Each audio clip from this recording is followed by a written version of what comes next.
പുതിയ വീഡിയോയിലേക്ക് എല്ലാവർക്കും സ്വാഗതം. ഇന്ന് വട്ടലപ്പത്തിൻ്റെ റെസിപ്പി ആയിട്ടാണ് ഞാൻ വന്നിരിക്കുന്നത്. നല്ല സോഫ്റ്റായിട്ടുള്ള ഈ ഒരു വട്ടലപ്പം മധുരമൊക്കെ ഇഷ്ടപ്പെടുന്നവർക്ക് എന്തായാലും ഇഷ്ടപ്പെടുന്നൊരു വളരെ എളുപ്പത്തിൽ തയ്യാറാക്കാൻ പറ്റുന്നൊരു റെസിപ്പിയാണ്. വളരെ ഈസിയാണ്, അതുപോലെ തന്നെ വളരെ ടേസ്റ്റുമാണ്. പുഡിങ്ങൊക്കെ പോലെ തന്നെ ഇത് വളരെ കുറഞ്ഞ ചേരുവയോടുകൂടെ തയ്യാറാക്കാവുന്നതാണ്. അപ്പോൾ ഇതെങ്ങനെ തയ്യാറാക്കുന്നതെന്ന് നോക്കാം. അപ്പോൾ ഇതിനായിട്ട് ആദ്യം എടുത്തിട്ടുള്ളത് കരിപ്പെട്ടിയാണ്. കരിപ്പെട്ടി നമ്മൾ സൂപ്പർ മാർക്കറ്റിൽ നിന്നൊക്കെ കിട്ടും. അപ്പോൾ ഇത് ഒന്ന് പൊടിച്ചെടുക്കണം. കരിപ്പെട്ടിക്ക് പകരം ശർക്കര ആയാലും കുഴപ്പമില്ല, പക്ഷേ ശർക്കര ആകുമ്പോൾ കറക്റ്റ് ടേസ്റ്റ് കിട്ടില്ല. കരിപ്പെട്ടി ആകുമ്പോഴാണ് അതിൻ്റെ ഒരു കറക്റ്റ് ടേസ്റ്റ് കിട്ടുള്ളൂ. നമുക്കിതുപോലെ ഒന്ന് പൊടിച്ചെടുക്കാം.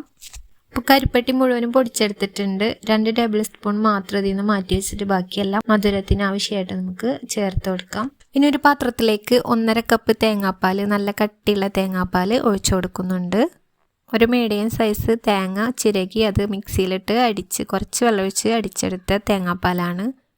ഇനി ഇതിലേക്ക് കരിപ്പെട്ടി പൊടിച്ച് വെച്ചത് ഇട്ട് കൊടുക്കാം.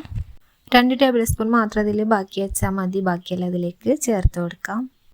കരിപ്പെട്ടിക്ക് പകരം ശർക്കര ചേർക്കുകയാണെങ്കിൽ 4 അച്ച് ശർക്കര എടുത്തിട്ട് നന്നായിട്ട് ഇതുപോലെ ഒന്ന് പൊടിച്ചെടുത്തിട്ട് ചേർത്ത് കൊടുത്താൽ മതിയാവും. ഇതിട്ടതിന് ശേഷം നന്നായിട്ടൊന്ന് ഇളക്കി കൊടുക്കണം. ഈ വിസ്ക് വെച്ചിട്ട് കട്ടകളൊന്നുമില്ലാതെ ഒന്ന് അലിയിച്ചെടുക്കണം. അപ്പോൾ ആദ്യം തന്നെ വലിയൊരു പാത്രം എടുത്തിട്ട് വേണം ഇതെല്ലാം ചെയ്തെടുക്കാനായിട്ട്. ചെറിയ പാത്രമാകുമ്പോൾ നമ്മൾ ഇളക്കി കൊടുക്കുമ്പോൾ പുറത്തേക്ക് പോകും. ഇതിൻ്റെ അടിയിലായിട്ട് ചെറിയ കട്ടകളായിട്ട് കിടക്കുന്നുണ്ടാവും. അതെല്ലാം ഇതുപോലെ നന്നായിട്ട് ഇളക്കി കൊടുത്തിട്ട് അലിയിച്ചെടുക്കണം. അപ്പോൾ ഇതിൽ കുറച്ച് കട്ടകൾ ഉണ്ടെങ്കിൽ കുഴപ്പമില്ല, നമ്മളിത് അരിച്ചെടുക്കുമ്പോൾ ആ കട്ടകൾ അതിൽ പോയി കിട്ടും. ഇനി ഒരു ബൗളിലേക്ക് 6 കോഴിമുട്ട പൊട്ടിച്ചൊഴിച്ച് കൊടുക്കുന്നുണ്ട്. അപ്പോൾ ഈ ബൗളിൽ വെച്ചിട്ട് തന്നെ ഈ കോഴിമുട്ട നന്നായിട്ട് അടിച്ചെടുക്കണം. അല്ലെങ്കിൽ നമ്മൾ അതിലേക്ക് ആ മിക്സിലേക്ക് ഒഴിച്ചിട്ട് അടിച്ചെടുക്കുമ്പോൾ കറക്റ്റ് അത് അടിഞ്ഞ് കിട്ടാൻ പണിയാണ്. ഇനി ഇതിലേക്ക് 4 ഏലക്ക ചതച്ചിട്ട് ഇട്ട് കൊടുക്കുന്നുണ്ട്. ഏലക്കയുടെ പൊടി ഉണ്ടെങ്കിൽ 1/2 ടീസ്പൂൺ ഇട്ട് കൊടുക്കാം. 2 പിഞ്ച് ഉപ്പും കൂടെ ചേർത്ത് കൊടുക്കാം. ഇനി ഇതെല്ലാം കൂടെ നന്നായിട്ട് അടിച്ചെടുക്കണം. വിസ്ക് വെച്ചിട്ട് തന്നെ അടിച്ചെടുക്കണം. മിക്സിയിലൊന്നും ഇട്ടിട്ട് അടിക്കരുത്, അപ്പോൾ ഇത് കറക്റ്റായിട്ട് നമുക്ക് കിട്ടില്ല. ഏറ്റവും എളുപ്പം ആ പാത്രത്തിൽ വെച്ചിട്ട് തന്നെ നമ്മൾ ആദ്യം തന്നെ കോഴിമുട്ട അടിച്ചതിന് ശേഷം ഇതിലേക്ക് ഒഴിച്ചു കൊടുക്കുന്നതാണ് ഏറ്റവും എളുപ്പം. ഇനി ഇതൊന്ന് വേവിച്ചെടുക്കാനായിട്ട് ഒരു കേക്ക് ടീൻ എടുത്തിട്ടുണ്ട്. ഇതിൽ കുറച്ച് ഓയിൽ സ്പ്രെഡ് ചെയ്ത് കൊടുക്കുന്നുണ്ട്. എന്നിട്ട് അരിപ്പ വെച്ചിട്ട് നമുക്ക് ഈ മിക്സ് ഇതിലേക്ക് ഒഴിച്ചു കൊടുക്കാം. ചെറിയ ഹോളുള്ള അരിപ്പയിൽ വേണം അരിച്ചെടുക്കാനായിട്ട്. ഇനി ഒരു പാത്രത്തിൽ കുറച്ച് വെള്ളം ഒഴിച്ചതിന് ശേഷം അതൊന്ന് ചൂടായി വരുന്ന സമയത്ത് ഇതിലേക്ക് ഇതേപോലെ ഒരു റിങ് വെച്ച് കൊടുക്കുക. അതിൻ്റെ മുകളിലായിട്ട് ഈ കേക്ക് ടീന് വെച്ച് കൊടുക്കാം. എന്നിട്ട് ഈ കേക്ക് ടിന്നിൻ്റെ മുകളിൽ ഒരു മൂടി വെച്ച് കൊടുക്കണം, ഒരു അടപ്പ് വെച്ച് കൊടുക്കണം.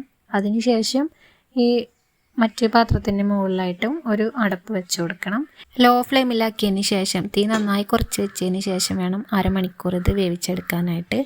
1/2 മണിക്കൂറിന് ശേഷം ഇതൊന്ന് തുറന്ന് നോക്കിയിട്ട് എന്തെങ്കിലും വെച്ചിട്ടൊന്ന് കുത്തി നോക്കുക, വെന്തിട്ടുണ്ടോ എന്ന് നോക്കുക. വെന്തിട്ടില്ലെങ്കിൽ ഒരു 10 മിനിറ്റും കൂടെ അടച്ച് വെച്ചിട്ട് വേവിച്ചെടുക്കാം. ഞാനിപ്പോൾ 30 മിനിറ്റ് വേവിച്ചെടുത്തിട്ടുണ്ട്. ഇപ്പോൾ 1/2 മണിക്കൂർ കറക്റ്റ് ആയിട്ടുണ്ട്.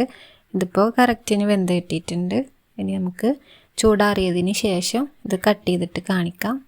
അപ്പോൾ ഫ്രിഡ്ജിൽ വെച്ചിട്ട് തണുപ്പിച്ചതിന് ശേഷം കഴിക്കാൻ ഇഷ്ടമുള്ളവർക്ക് അങ്ങനെ കഴിക്കാം, തണുപ്പിക്കാതെ കഴിക്കാൻ ഇഷ്ടമുള്ളവർക്ക് അങ്ങനെയും കഴിക്കാം. രണ്ടും നല്ല ടേസ്റ്റ് തന്നെയാണ്. അപ്പോൾ ഈ വട്ടലപ്പത്തിൻ്റെ റെസിപ്പി ചോദിച്ചിട്ടുണ്ടായിരുന്നു കുറച്ച് പേര്. അപ്പോൾ എൻ്റെ വീഡിയോ ഇഷ്ടപ്പെടുകയാണെങ്കിൽ ഒരു ലൈക്ക് തരാനും സബ്സ്ക്രൈബ് ചെയ്തൊന്ന് സപ്പോർട്ട് ചെയ്യാനും മറക്കരുതേ. നല്ലൊരു വീഡിയോ ആയിട്ട് ഉടനെ വരാം. Thank you.